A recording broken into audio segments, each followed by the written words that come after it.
constructed throughout the Second World War by a mainly female workforce. So well done, the ladies. And true to form, the ladies chose a very expensive stone to build the bridge. It's built with Portland stone. It's actually self-cleaning. Look underneath and you'll see how dirty it gets, and the face, well, every time it rains in London, it gets a little washed out. Many famous buildings in London are made with Portland stone. Buckingham Palace is built with Portland stone, and St. Paul's Cathedral, to name a few. And on your right-hand side, we have some less interesting stone. This one is called concrete. That building there behind the trees is our National Theatre, this country's pride and joy. Inside is 3 very fine theatres. But a lot of people do compare this building to a multi-storey car park or a power station. King Charles, back when he was Prince, he commented about this building. He said it's a monstrous carbuncle on the face of Father Thames. That's his opinion. Personally, I don't even know what a carbuncle is. Apparently that building looks like one. All I do know is that King Charles, he prefers the older things in life. Which of course wasn't a joke. So King, I'm not allowed to joke about it. I was talking about this ship on your left, the white ship with a cream funnel. It's called the Wellington. Served for the Royal Navy, most of its action out in New Zealand, hence the name. They moored it here eventually to become a floating livery hall for the Honourable Company of Master Mariners. Basically, it's an entertainment club for retired sea captains. Now, I've pointed this out because if you live in this country or you've watched daytime television whilst you've stayed here, you may recognise that ship. So on your right, film studios. The tall tower block building behind us and these buildings on the riverfront are film studios of ITV, Channel 3. And they use this part of the river as a backdrop when they're filming. So you never know, we might be on the telly as we pass. So if you're sat here with someone you shouldn't be with, we suggest you look to the left-hand side. Why are so many people looking to the left? The River Thames is quite a clean river. If you looked into it, you wouldn't believe me. It's got a murky look, but it is a mud-based river. The tide is constantly flowing, the mud is disturbed. But they are constantly working on cleaning up our river. And that's what they're doing here on the left-hand side. You can see all this work going on at the moment. The Thames Tideway Tunnel, a new super sewer that is being dug beneath the river. Of course, we have a sewer already. It was a Victorian sewer, and it was built when our population was just 1 million. We now have closer to 10 million people living in Greater London, and the Victorian sewer, well, it can't cope with the sheer amount of people we have here in London. So they've had to build a new one. There's a nice building there on your left, the white building with a green sloped roof. This is the old City of London School for Boys. So many famous and important people got early education in this school, like Lord Asquith and Winston Churchill, to name just 2. And ahead of us, the Blackfriars group of bridges. The first one is a road bridge. As we get closer, look at the top of the red support columns. You'll see there is birds engraved in the stone. Each column is different. But this side of the bridge, they're all freshwater birds. On the other side, saltwater birds. This is where the Victorians believed the fresh water coming down from the source of the river, the Cotswold Hills in Gloucestershire, met the salt water coming in from the North Sea. They call this part of any river the tidal head. The red columns either side of the boat was all what remains from the first railway bridge that spans the River Thames, designed by Isambard Kingdom Brunel and replaced, as you can see. And we're now at the halfway point of the journey to the Tower of London. How am I doing? You enjoying yourselves? Oh, fantastic. Thank you. I'm having a great time. Thanks for asking. Over on your left, my favourite building in London, St. Paul's Cathedral, opened in the year 1710. It only took 35 years to construct, which sounds like a long time, but in the 16 and 1700s, that was incredibly quick. The height of St. Paul's, easy to remember, 1 foot for every day of the year. Look just above the dome, you'll see a few people up there. That's the observation platform. You can walk to the top. I've been up there 6 times in total. I do recommend it to you all. There is one problem, or 528 problems, the stairs. So it's a long way to the top. But would you believe when you're up there, you're treated? There's a glass floor. You can stand on the glass floor, look down through the dome into the cathedral itself. Well worth the money. And this is the Millennium Footbridge. Follow it along to your right, a large brick building with a brick chimney. This is the old Oakside power station. When this was opened as a power station, it was opened by Her Majesty the Queen, Queen Elizabeth II, and then it became an art gallery, and it was opened by the Queen once again. This is the only building in London that has been officially opened twice by the Queen.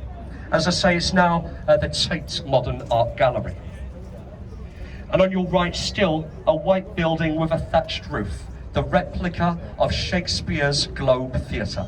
It opens only throughout our summer, and they reenact Shakespeare's traditional plays, all played out in a traditional style. No lighting, no sound amplification, all the actors dress in a period costume. Do you know, the original Globe Theatre burnt down.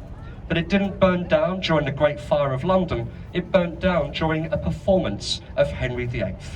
They wanted a sound effect of a cannon, so they used a cannon. It misfired and the building burnt down. That's what happened to the original Globe Theatre, believe it or not. And this is the Suffolk Bridge, opened in 1921. Suffolk is the area on the right-hand side.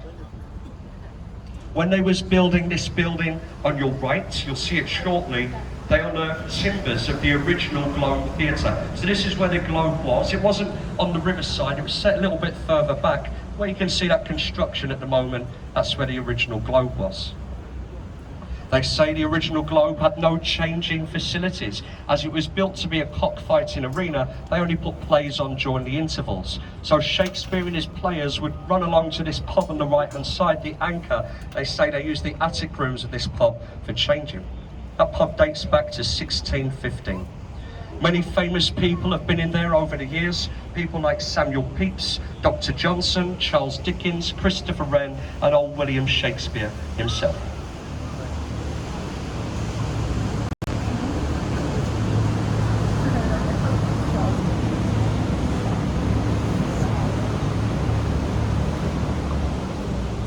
Now through the bridge on the right-hand side, we have a small pirate ship in a dockway. Again, it's under construction at the moment. This is the replica of Sir Francis Drake's ship, the Golden Hind. Drake, he was the first English captain to circumnavigate the world. He did so in a ship exactly like that one with a crew of 80 men. He did this in 1577. That is a fully working replica. It's been round the world twice. And as I say, they're doing a lot of work on it at the moment. I believe it's getting ready for a 3rd trip around the world. And ahead of the boat is a very famous bridge. Is anybody going to shout out the name of this bridge? London Bridge. That's it, let yourselves go. This is London Bridge. This is it. Probably not what you expected to see. Just think, some of you have travelled thousands of miles to see this. Well, I'm sorry to disappoint you. But remember, it's not this London Bridge that made it so famous. This is the 5th crossing here since the Romans crossed the Thames in 43 AD.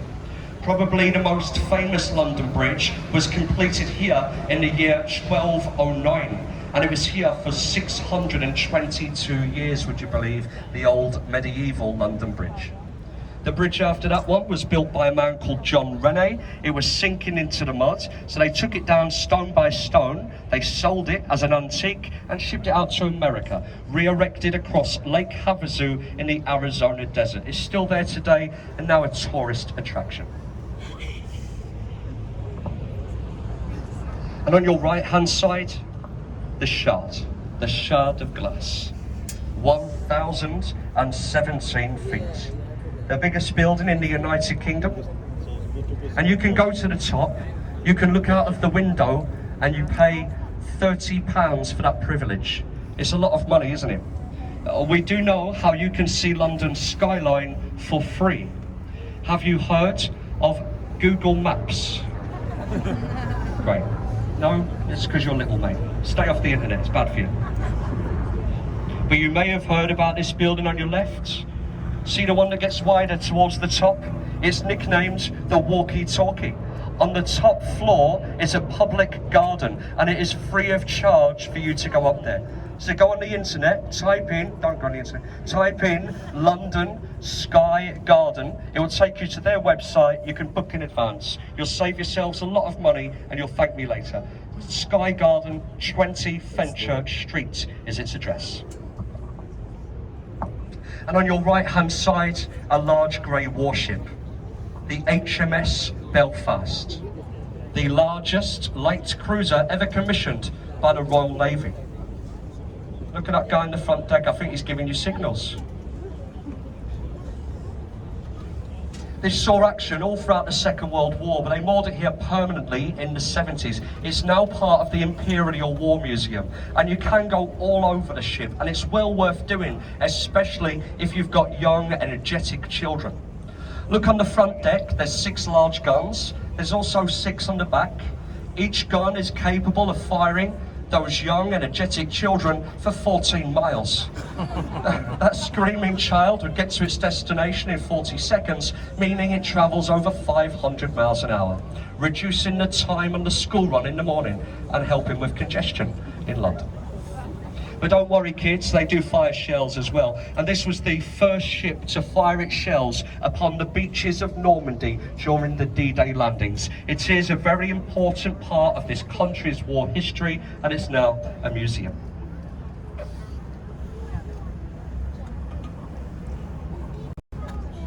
And on your right hand side,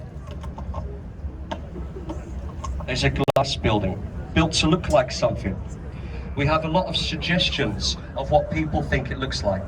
People say a pine cone or a pineapple, a honey pot or a beehive, a stack of pizzas falling over, or the belly of a pregnant woman.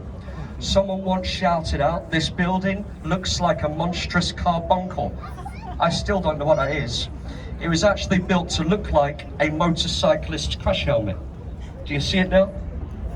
For many years, this was the head offices of the Mayor of Greater London. City Hall is its name. Ken Livingstone, Boris Johnson, Sadiq Khan have all had their offices in there, but it's now moved to East London, to Newark. So this is just an empty building at the moment.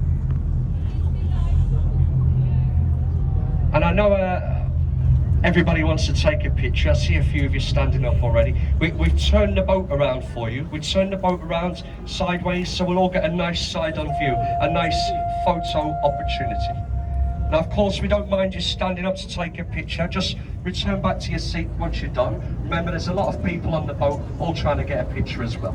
So stand up, take a picture, take 10 or 20. You're only going to delete most of them when you get home anyway.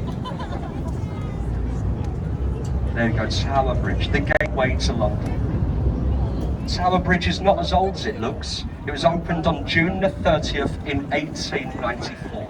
A steel and iron, part suspension, part bascule bridge. It only has stone around it to blend in with the Tower of London.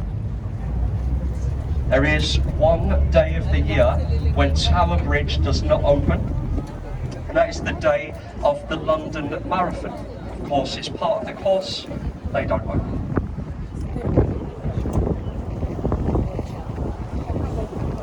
If you want to know when Tower Bridge will open, just go on the internet, type in Tower Bridge opening times. There is a list there. It has to be published to the public, mainly because of the emergency services that might be using the bridge. And on your right hand side, the last building I'll point out for you today, the Tower of London. Over 900 years of English and French history inside the tower, and a lot of it is very gruesome. The main part of the tower is the 4 towers in the middle. They're called the White Towers or the Norman Keep. They date back to the time of William the Conqueror, 1078. There is 21 surrounding towers, all added by different reigning monarchs. From where we are, just ahead of us, you see a bricked up archway with the words above it, "Entry to the Traitor's Gate." That's not the gate itself, the gate is on the tower directly behind it. You can see it from here. That's the St. Thomas's Tower, put there in 1280. Traitor's Gate itself was known as London's first one-way street. If you ever went through those archways, it was hardly likely that you would return. You'd be taken up to Tower Hill. At Tower Hill, you'd have a public execution. Not many people got executed in the Tower of London itself. To be executed in the grounds of the Tower, you had to be a friend of royalty. What a privilege. I say most people was taken up to Tower Hill, it was made public, they'd be hung, drawn and quartered. But if you was lucky and you avoided execution, you'd be imprisoned for life in the bloody Tower. And that was lucky years ago. A lot of people do ask me, which one is the bloody Tower? Well, unfortunately, you don't see it from the river. As anybody who works on these boats will tell you, the bloody Tower is hidden behind the bloody trees. It's a bloody nuisance. And on that bombshell, I'm going to conclude this commentary. Probably best, I'm sure you'll agree. Now, there is a few things to mention. First of all, and most importantly, is safety. That's why we're here. Take your pictures now, then return to your seats. Stay in your seats until we're safely alongside the pier. In case we bump on the pier, we don't want to see anybody falling over. So for your safety, stay seated now. Take a good look around you. Make sure you've got all of your personal belongings with you. You will be surprised how many people leave their children on the boat. Don't do this. And I'd like to thank you all for listening. Thank you for coming. In fact, I know